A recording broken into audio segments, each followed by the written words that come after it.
नमस्कार छात्रों, आज मैं आपको दो चर वाले रैखिक समीकरण से संबंधित चैप्टर 3.3 से जो भी कठिन प्रश्न हैं उन्हें किस प्रकार समीकरण में बदला जाता है ये मैं बताने वाला हूं। तो अगर आप हमारे चैनल पर नए हैं तो मेरे चैनल को सब्सक्राइब कर लीजिए, लाइक कर दीजिए और दूसरे दोस्तों में शेयर कर दीजिए ताकि ज़्यादा से ज़्यादा लोगों को लाभ हो सके। तो आइए देखते हैं चैप्टर 3.3। यहां पर जो प्रश्न है 3 यानी इसके पहले वाले जो भी प्रश्न हैं वो इजी टाइप के हैं, लेकिन जो समीकरण बनाने वाला प्रश्न है वो 3 से शुरू है और इसके अंतर्गत 5 या 6 प्रश्न हैं। तो सबसे पहला प्रश्न है, दो संख्याओं का अंतर 26 है और एक संख्या दूसरी संख्या की 3 गुनी है, तो उन्हें ज्ञात करना है, यानी इन दोनों संख्याओं को ज्ञात करना है। सबसे पहले देखिए, दो चर जैसा कि नाम ही है, दो संख्याओं की बात यहां पर कर दी गई है। तो हल करने से पहले हम लिख लेते हैं, माना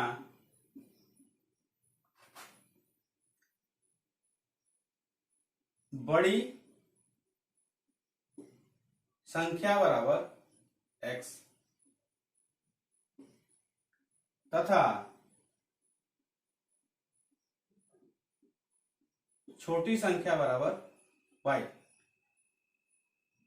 तो यहां कह रहा है कि दो संख्याओं का अंतर 26 है, यानी प्रथम शर्त क्या कह रहा है कि बड़ी संख्या में से छोटी संख्या को, बड़ी संख्या x है, छोटी संख्या y है, आपस में कम कर रहे हैं, यानी अंतर इनका क्या है, घटाने पर क्या है 26। यही आपका क्या हो गया, इक्वेशन नंबर फर्स्ट। और यहां तक का आपका समीकरण जो कथानक है सॉल्व हो गया। आगे है कि एक संख्या दूसरी संख्या की 3 गुनी है। तो जब भी देखिए कोई बड़ी संख्या ही छोटे के गुना हो सकती है, यानी कि दूसरा शर्त यह कहता है कि एक संख्या यानी कि जो बड़ी संख्या होगी वह छोटी संख्या के यानी कि y के कितनी होगी, 3 गुनी, यानी x इक्वल टू 3y। इसको सिंपल में अगर बदल लें तो x minus 3y equal to 0, equation number second. अब इक्वेशन फर्स्ट सेकेंड को सॉल्व करने का मैंने एक तरीका निकाला है। अगर मैं बोर्ड बताऊंगा तो आपका ज्यादा समय लगेगा, वीडियो बहुत लंबा हो जाएगा। तो उसके लिए एक सोल्यूशन है, मैंने इसको पहले से ही सॉल्व कर लिया है। तो आप देखिए कैसे।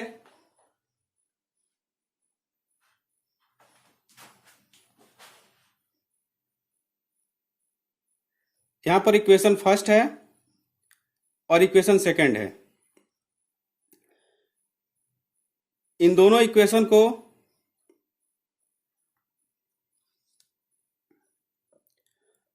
आपस में यहां पर जो x राशियां हैं बराबर हैं, तो हमने क्या किया, इक्वेशन फर्स्ट से इक्वेशन सेकंड को घटा दिया।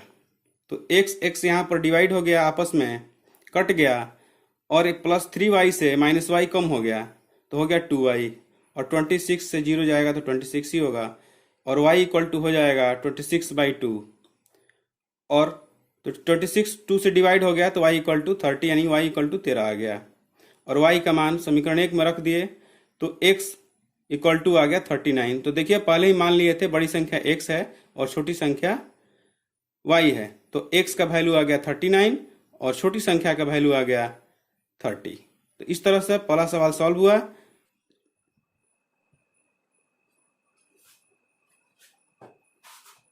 छात्रों अब देखते हैं क्वेश्चन नंबर थर्ड का सेकंड। दो समपूरक कोणों में बड़ा कोण छोटे कोण से 18 डिग्री अधिक है, तो उन्हें ज्ञात कीजिए। देखिए यहां पर एक बात है, समपूरक। तो सबसे पहले हमें समझना होगा कि समपूरक होता क्या है, यानी कि दो कोणों का योग जब 180 डिग्री हो तो उसे हम कहते हैं समपूरक।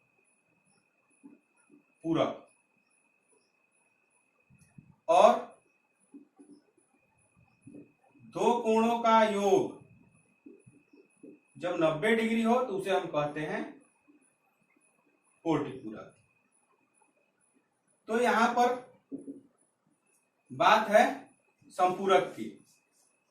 अब समझ गए होंगे संपूरक किसे कहते हैं। तो लिखा है दो संपूरक कोणों में, तो दो जब कह दिया यानी कि यहां पर दो चर की बात हो रही है। तो माना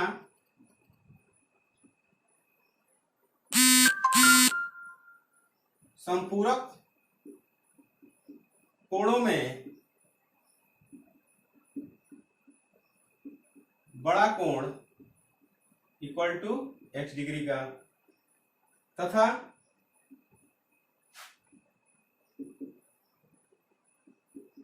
छोटा कोण इक्वल टू y डिग्री। तो फर्स्ट कंडीशन यानी प्रथम शर्त यह कहता है कि दो संपूरक कोण, यानी कि सिर्फ इतने से ही एक स्टेटमेंट यहां पर हमारा हो जाएगा। यानी कि पहले और दूसरे कोण का योग कितना हो गया 180 डिग्री। आप इसमें ढूंढिएगा कि क्या क्या मैटर दिया है तो इक्वेशन नहीं बन पाएगा। यहीं पर दे दिया है कि दो संपूरक कोण, यानी कि एक बड़ा कोण x और छोटा कोण जब मान लिए तो इन दोनों का योग कितना हो गया 180 डिग्री। ठीक है। अब है आगे यहां से देखेंगे बड़ा कोण जो है छोटे कोण से 18 डिग्री अधिक है। यानी कि सेकंड शर्त यह कहता है कि बड़ा कोण, तो बड़ा कोण तो हम x माने हैं और छोटा कोण से कितना बड़ा है यानी y से है 18 डिग्री बड़ा। तो क्या हो गया x माइनस वाई यानी y इधर कर लिए तो कितना हो गया 80 डिग्री। अब ये हो गया ये इक्वेशन नंबर फर्स्ट और इक्वेशन नंबर सेकंड। इन दोनों इक्वेशनों को चाहे जिस विधि से, विलोपन से, प्रतिस्थापन से, गुणन से, जिस विधि से आपको सॉल्व करने आता है वो कर लीजिएगा। तो इसका सॉल्यूशन भी मैंने बना दिया है, आप देख लीजिए। इसका आंसर आएगा बड़े कोण का 99 डिग्री और छोटे कोण का 81 डिग्री।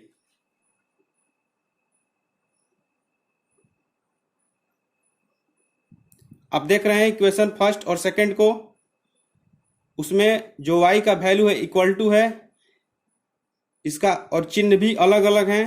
तो हमने यहाँ पर समीकरण 1 और 2 को आपस में जोड़ दिया। जोड़ने पर नीचे वाले किसी भी समीकरण के मान का कोई भी चिन्ह बदलता नहीं। तो यहाँ पर y कट हो गया, x जुड़ गया 2x और 180 में 80 जुड़ के हो गया 198। तो यहाँ पर x इक्वल टू हो गया 198 में 2 से डिवाइड कर दिए, 2 से 198 को डिवाइड कर दिए तो हो गया x इक्वल टू 99। और x का वैल्यू जो है किसी भी इक्वेशन में फर्स्ट या सेकंड में रख लीजिए। तो हमने यहाँ फर्स्ट में रखा है तो यहाँ पर y इक्वल टू आ गया 81 डिग्री। इस तरीके से ये क्वेश्चन सॉल्व हुए। आगे देखते हैं क्वेश्चन नंबर 3। एक क्रिकेट टीम के कोच ने 7 बल्ले तथा 6 गेंद 3800 में खरीदी। बाद में उसने 3 बल्ले तथा 5 गेंद 1750 में खरीदी। तो आपको एक बल्ले और एक गेंद का मूल्य ज्ञात करना है। इसमें देखते हैं कि दो चर में एक चर यहां बल्ला हो जाएगा और दूसरा गेंद हो जाएगा। तो लिख लेते हैं माना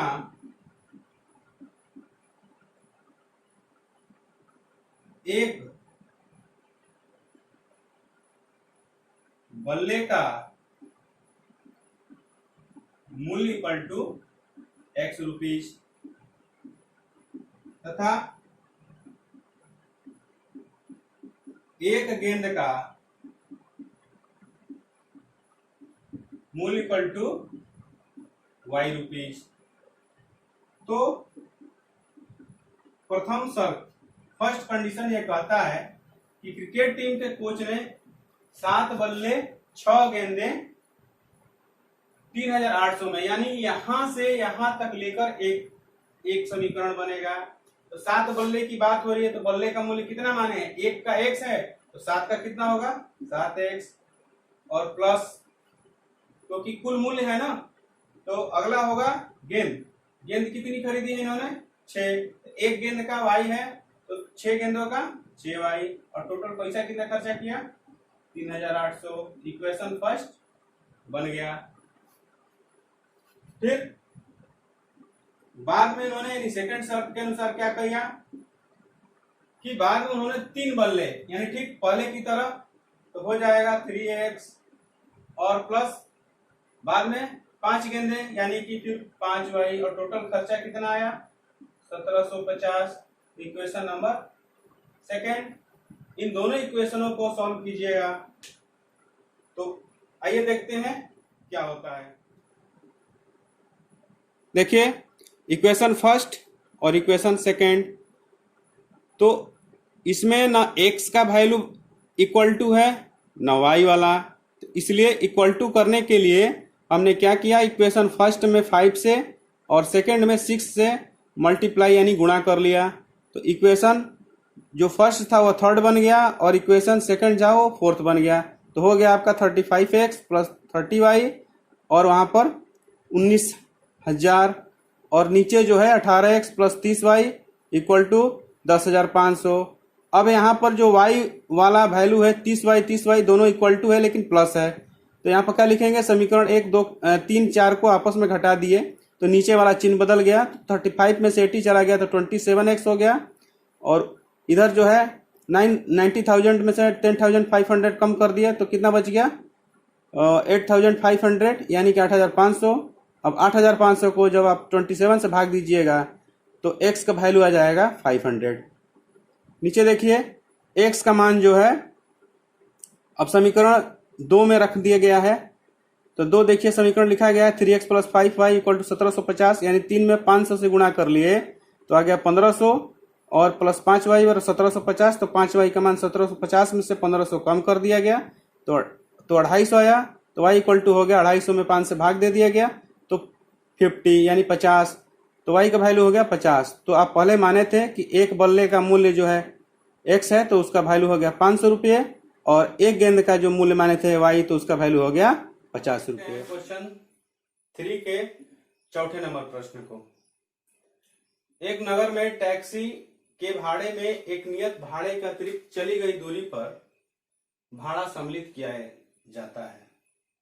जैसे शहरों में टैक्सी चलती है तो आप उसमें 1 किलोमीटर जाइए या 100 किलोमीटर जाइए, उसका कुछ फिक्स किराया होता है। यानी फिक्स किराया इसलिए होता है कि आप कम दूरी जाएं या ज्यादा दूरी जाएं, उसको उतना चार्ज लेना ही है। तो आइए देखते हैं, यहां पर जो चीज है 2 चर में, एक तो हो जाएगा फिक्स यानी कि नियत, और अगला जो होगा अतिरिक्त। ठीक है, तो उसमें क्या है कि सबसे पहले इसको हल करने के लिए क्या लिखा जाएगा, कोई भी अगर टैक्सी वाला क्वेश्चन इस प्रकार का है, नियत भाड़ा है और उसके बाद प्रति किलोमीटर अन्य भाड़ा है, तो कुल भाड़ा क्या होगा, तो जो भी जितने सारे प्रश्न आएंगे इसी मेथड से किए जाएंगे। तो अब देखिए इसमें लिख लेते हैं, माना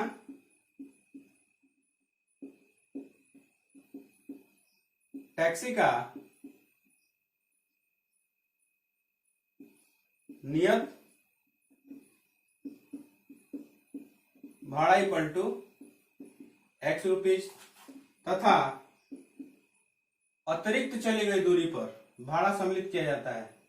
ठीक है, तो लास्ट में पूछा है नियत भाड़ा और प्रति किलोमीटर, यानी लिख लेंगे तथा प्रति किलोमीटर का भाड़ा इक्वल टू y रुपया। तो यहां पर देखिए प्रथम शर्त क्या कहता है कि 10 किलोमीटर दूरी के लिए उसको कितना देना पड़ता है, 105 रुपये। यानी कि इसमें नियत किराया भी है और 10 किलोमीटर का अतिरिक्त चार्ज है। तो नियत किराया क्या माने हैं, x, और आगे क्या होगा 10 किलोमीटर, यानी कि 1 किलोमीटर का जो अतिरिक्त चार्ज y है तो 10 का कितना होगा 10y, और इक्वल टू कितना हो जाएगा, यानी दोनों कुल मिला के चार्ज हो जाएगा 105 रुपया। इक्वेशन नंबर फर्स्ट यहाँ पे बन गया। उसके बाद यहां से अब शुरू हुआ है अगला शर्त, यानी 15 किलोमीटर के लिए भाड़ा उसको कितना देना पड़ता है, 155 रुपया। तो सेकंड शर्त भी वही है कि इसमें भी एक निश्चित किराया है, नियत किराया है, तो ये x हो गया, और ये चूंकि 15 किलोमीटर है तो यहाँ पर क्या हो जाएगा 15y, और दोनों मिला के कितना है 155 रुपये। और ये हो जाए इक्वेशन नंबर सेकेंड। अब इन दोनों इक्वेशनों को जब आप सॉल्व कीजिएगा तो जो x आएगा वो नियत किराया होगा, और जो y आएगा वो क्या होगा, प्रति किलोमीटर किराया होगा। तो आइए देखते हैं, देखिए इसको सॉल्व कर इक्वेशन नंबर फर्स्ट और इक्वेशन नंबर सेकंड को। यहां पर x का वैल्यू एक जैसा है, यानी इसको हम कटा सकते हैं। तो हमने क्या लिख दिया, घटाना, सिर्फ नीचे वाला चिन्ह चेंज हो गया तो x से x कट गया, और माइनस 15y में से 10y कम हो गया तो हो गया माइनस का 5y, और इधर माइनस 155 में से 105 कम हो गया तो हो गया माइनस 50। तो माइनस से माइनस कट गया यहाँ पे, तो y इक्वल टू हो गया 50/5, तो y इक्वल टू 10। और नीचे देखिए कि y का मान फिर किसी एक समीकरण में रख दिया गया है। तो हल करने के बाद यहाँ नीचे आ गया है x इक्वल टू 5। तो इस तरीके से नियत भाड़ा जो हो गया 5 रुपये हो गया, और प्रति किलोमीटर पर अतिरिक्त भाड़ा हो गया 10 रुपया। तो इस सवाल में एक चीज और था कि 25 किलोमीटर जाने के लिए उसको कितना देना पड़ेगा भाड़ा। तो x का वैल्यू तो हो जाएगा x नियत किराया, और आगे 25 किलोमीटर के लिए 25y। तो x जो 5 आया है और 25 में फिर y इक्वल टू 10 आया, तो 10 से गुणा कर लीजिए तो हो जाएगा 250, और इधर 5 जोड़ देंगे तो 255 रुपया, यानी उसको 25 किलोमीटर जाने के लिए इस प्रश्न के अनुसार 255 रुपये का खर्च पड़ेगा। आगे देखते हैं क्वेश्चन 3 का 5 नंबर। यदि किसी भिन्न के अंश और हर दोनों में 2 जोड़ दिया जाए तो वह 9/11 हो जाती है। यदि अंश और हर दोनों में 3 जोड़ दिया जाए तो वह 5/6 हो जाती है। तो वह भिन्न ज्ञात कीजिए। तो सबसे पहले आपको पता होगा कि भिन्न में 2 चीजें होती हैं, एक इसका ऊपर वाला अंश और नीचे वाला हर, ठीक है। तो इस क्वेश्चन को, इस तरह के क्वेश्चन को सॉल्व करने का एक ही तरीका है। वो तरीका क्या है, सबसे पहले आप यहां पे लिख देते हैं माना भिन्न का अंश x तथा भिन्न का हर बराबर y। तो अभिष्ट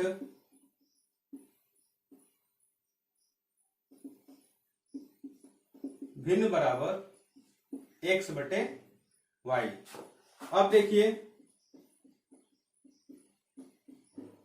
प्रथम शर्त क्या कहता है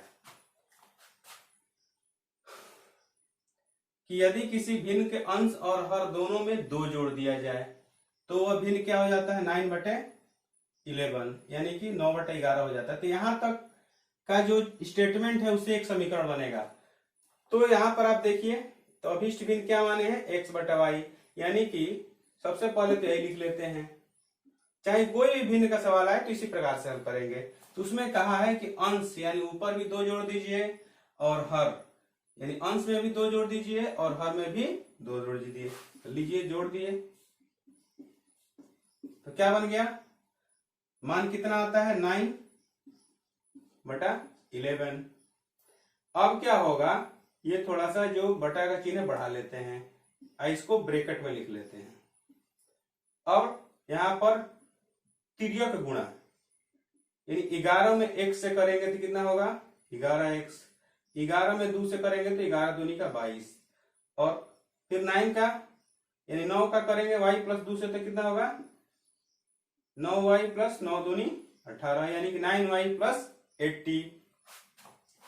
तो यहां पर क्या हो गया, अब जो चर राशियां उसको एक तरफ, अचर राशियों को एक तरफ, यानी 11x और इधर आ गया माइनस का 9y और इधर कितना हो गया 80 और ये उधर चला गया तो माइनस का 22। तो क्या हो गया 11x माइनस 9y और माइनस 22 में से 80 चला गया, यानी जो चिन्ह बड़ा होता है उसको चिन्ह हो जाता है और 22 में से 18 जब कम हो जाएगा तो आ जाएगा आपका 4। इस तरीके से इक्वेशन नंबर फर्स्ट। अब यहां पर देखिए द्वितीय शर्त क्या कहता है भाई, यदि अंश और हर दोनों में 3 जोड़ दिया जाए, यानी फिर वही बात, यानी सबसे पहले क्या लिखेंगे भिन्न, अंश में भी क्या जोड़ना है 3 और हर में भी जोड़ना है 3। इसका वैल्यू कितना हो जाता है 5/6 यानी 5/6। अब क्या करेंगे क्रॉस मल्टीप्लाई यानी तिर्यक गुणा, तो कर लीजिए 6 का s से होगा तो 6x और 6 का 3 से होगा तो 80 यानी कि 18 और इक्वल टू 5 का होगा 5 से, y का 5 से तो कितना होगा 5y और 5 का होगा 3 से तो हो जाएगा 50 यानी कि 15। अब क्या करेंगे फिर वही चर अचर राशियों को एक तरफ, यानी 6x इधर माइनस 5y और इधर हो जाएगा 15 और 18 उधर जाएगा तो हो जाएगा माइनस का 18, यानी कि 6x minus 5y equal to minus 80 में से 15 चला गया यानी कि 18 में से 15 चला गया, बचा माइनस का 3। ये होगा इक्वेशन नंबर 2। अब देखिए यहां पर जो इक्वेशन है और इस इक्वेशन को है जब आप हल करिएगा तो x का वैल्यू आएगा 7 और y का वैल्यू आएगा 9। तो जो भिन्न होगा यानी आपने यहाँ पर x y माना है उस अभिष्ट भिन्न का मान हो जाएगा 7/9 यानी कि 7/9 और यही आपका क्या होगा आंसर।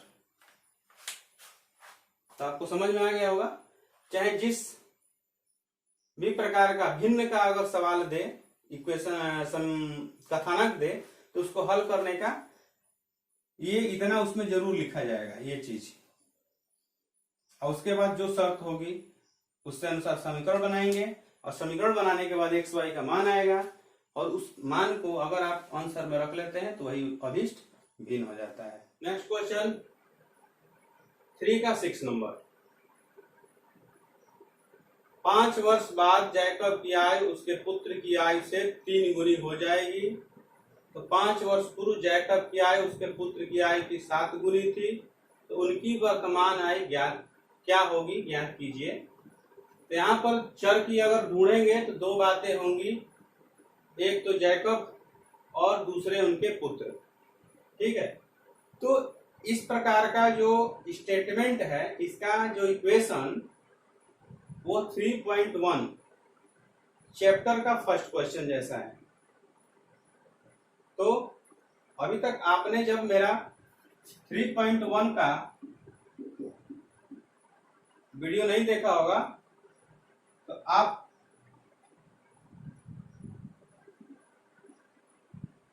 दिनेश सिंह तेजस इस चैनल को सर्च करके, और वहां पर इसके पहले की बहुत सारी वीडियो पड़ी हुई है, आप इस चैनल पर जाके और चैप्टर 3.1 दो चरैखिक समीकरण से संबंधित जो भी वीडियो हैं उसको देख सकते हैं। तो चलिए देखते हैं, बहुत कम समय में तो वीडियो बहुत लंबा हो गया है। क्वेश्चन को यानी 5 वर्ष बाद सेम टू करेंगे जो पिछले वीडियो में किए थे कि कैसे इसमें मान लिया जाता है कि माना जैकब की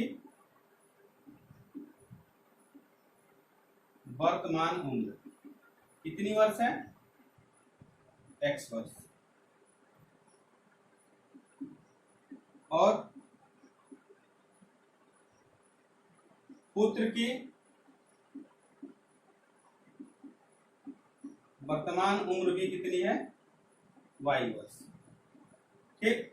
तो यहां पर एक बात ये करना होता है, जैसे यहाँ लिखा है 5 वर्ष बाद, यानी कि जिन दोनों के एज में, अगर जैकब का कहेगा तो भी तो पुत्र में भी बढ़ाते हैं, अगर पुत्र का कहेगा तो एक्स वाले में यानी जैकब में भी बढ़ाएंगे। ठीक है, तो अब दोनों में लिख देते हैं।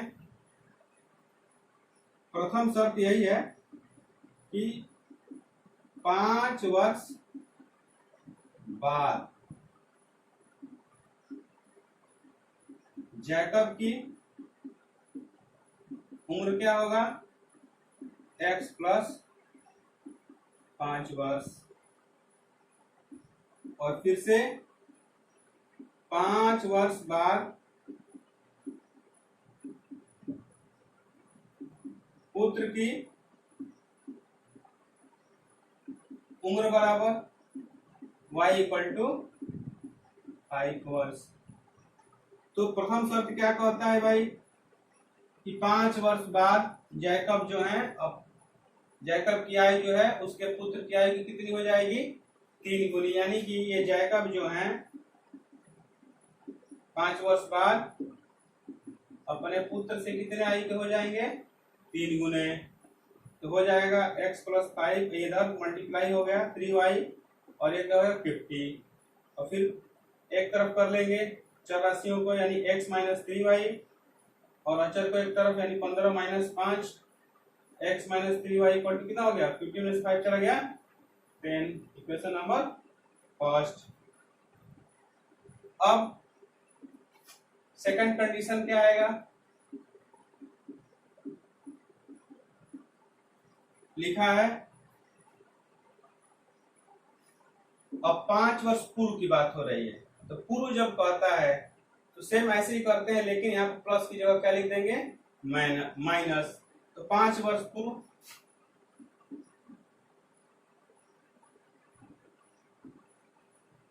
जैकब की उम्र कितनी होगी, x माइनस 5, और 5 वर्ष पूर्व, यहाँ पर देखिए पूर्व छूट गया है, पूर्व पुत्र की उम्र बराबर यानी y माइनस 5। तो शर्त क्या कहता है, ये जो पिताजी हैं यानी जैकब जो हैं वो अपने पुत्र की आयु के कितने हो जाएंगे, 5 गुने, 5 गुने नहीं 7 गुने। 5 वर्ष पूर्व जैकब की आयु उसके पुत्र की आयु की 7 गुनी, यानी किससे गुणा करेंगे, पुत्र में 7 से। तो x माइनस 5 और यहाँ पर 7y माइनस 7 35 यानी 35। अब चर राशियों को एक तरफ और अचर राशियों को इधर जाएगा तो प्लस हो जाएगा, तो x minus 7y equal to कितना हो गया, माइनस का 30। तो ए हो गया इक्वेशन नंबर सेकंड। अब इक्वेशन फर्स्ट को और इक्वेशन सेकंड को जब आप सॉल्व कर लेंगे तो x का वैल्यू जो आएगा वो पिताजी की उम्र जैकब की उम्र हो जाएगी, और y का जो वैल्यू आएगा वो हो जाएगा जैकब के पुत्र। तो आप देखिएगा हल करिएगा तो आएगा पिताजी हो जाएंगे 40 इयर्स के और जैकब हो जाएंगे कितने, 10 इयर्स के। ठीक है, तो अगर हमारा वीडियो अच्छा लगा हो तो आप मेरे चैनल को सब्सक्राइब कर लीजिए और दूसरों में भी शेयर कीजिए। धन्यवाद।